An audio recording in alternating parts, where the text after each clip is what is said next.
Well, the second round of public hearings for the UK COVID inquiry got underway this morning. Key decisions to impose lockdowns will be thrown under the microscope as the public inquiry turns its focus on politicians at Westminster. Statements are being read from former Prime Minister Boris Johnson, former Health Secretary Matt Hancock and political aide Dominic Cummings. And the evidence will centre on how the government handled the outbreak in the UK between, well, as early as January 2020, all the way through to February 2022, when final restrictions were lifted. Well, joining me now is Alan Miller. He's co-founder of the Together Declaration and joins us now. Good afternoon to you. Good afternoon, Julia. Standing in front of a very fetching brick wall. Now, Alan, we were together on Friday night at a big event marking the second anniversary of the Together Declaration, and that was all about, people working together to try, get kids back to school, get businesses up and running, get our freedoms back. You've moved on to lots of other things, fighting ULEZ, fighting low traffic neighbourhoods and all the rest of it, fighting, central bank digital currencies, you name it. The idea is that people work together to get ordinary people represented. There was certainly a feeling, wasn't there, when we go back to the early months of 2020, that the people, when you look back at it now, that the people's needs and wants weren't being represented, other than those who were terrified, screaming, do something, the government did something, and we're all left to pay the cost of that. What do you think the COVID inquiry is going to actually uncover that we don't already know?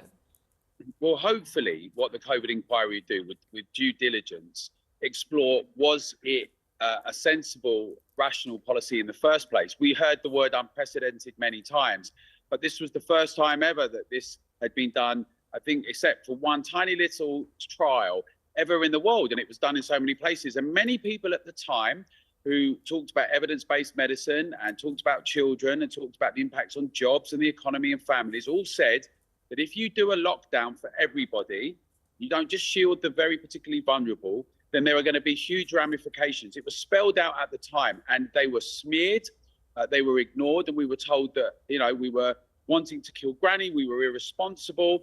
And so what the COVID inquiry, unfortunately, it seems like some of its terms of reference are, should the lockdown have happened sooner and for longer?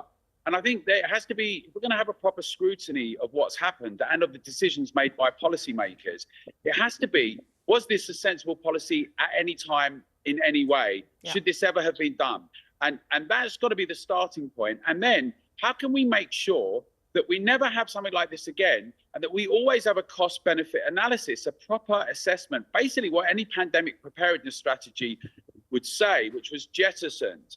And it really, I think, is very important, Julia, that this gets handled properly, because some people are already saying, let's, get ready for the next one. Yeah, that's it. And whenever people talk about how, why are you still banging on about this, Julia? It's over and done with. It'll never happen again. They're already talking about the next one and what we're going to do. And the COVID inquiry that's going to go on for many, many years, we're not going to get the result, even if it's looking at the right things, which you and I wanted to do, which is whether we should lock down in the first place. When we may have a pandemic, a genuine, another pandemic before then. This is the key thing, is we know from the leak of Matt Hancock's WhatsApps, although we don't have March 2020, that's the 1 month we don't have, interestingly, when everything in government policy just turned on a tuppence. But from what we've seen is government decisions were made by WhatsApp in little groups, little coterie of ministers. Cabinet ministers barely had a look in. Scientists offering a different point of view were totally ignored and just decried.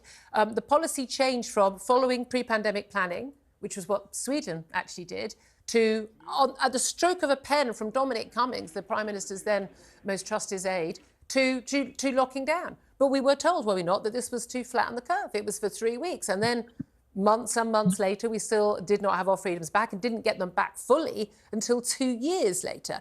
And there was never any evidence for this other than Neil Ferguson's absurd computer model prediction that we were going to lose, 500,000 people.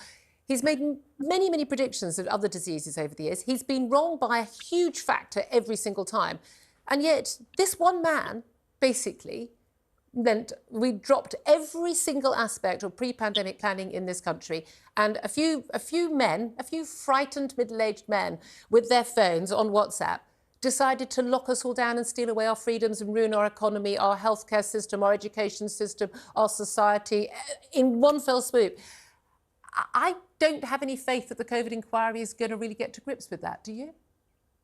I'm sceptical. I'd like to say that I would hope for the best. I would also say that it was a few of those people who did it, but it was also, they did a U-turn. There was a clambering by some people very vocally on social media and elsewhere, saying that they were being irresponsible, talking about herd immunity, irresponsible, talking about the types of things that people know when they talk about pandemics are important, and to consider a range of variables like children, like the economy. I don't know how people think the NHS is paid for, Yeah. but you know, we pay for it, and we need a thriving economy in order to make that happen. Yeah. And so there was a segment in society who put enormous pressure on as well. But the people that were running things, as are now, are often weak authoritarians. They are lacking in some commitment and principle, and even despite having a huge mandate, we're still nervous. So I think it really means that now moving forwards, and that's what the Together Association is doing, and we'd invite all your viewers and the public to get involved, is to make sure that the public is front and centre for decisions. Public Health Act is still here with us. We need to make sure that that is not used. That was the thing that was used to shut us down before lockdown, and that we need to make sure that cost-benefit analysis and honesty and transparency is there, not fear and nudge and modelling that is not based on reality. And that's why we need to make sure that, you know, all of us have our voices and we do it together. Absolutely. With you all the way. Thank you very much indeed, Alan Miller from the Together Declaration.